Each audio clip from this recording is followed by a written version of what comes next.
நான் ஒரு forex brokerage வந்துட்டு பணம் போடுறேன், திடீர்னு கம்பெனி இழுத்து மூடிட்டு போயிட்டாங்கன்னா எப்படி ட்ரஸ்டடாக அது பண்ண முடியும் ஃபாரெக்ஸில் இப்போ ட்ரேடிங்?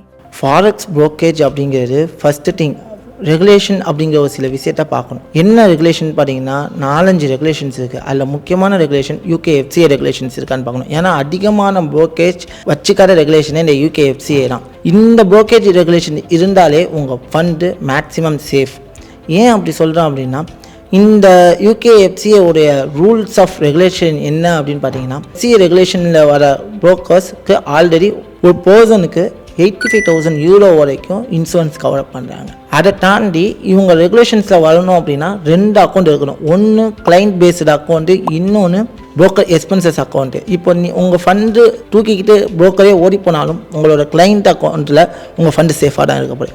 அப்படியே இல்லை புரோக்கரே திவால் ஆகிட்டாலுமே உங்களோட ஃபண்டு எப்போவுமே சேஃபாக இருக்கும்.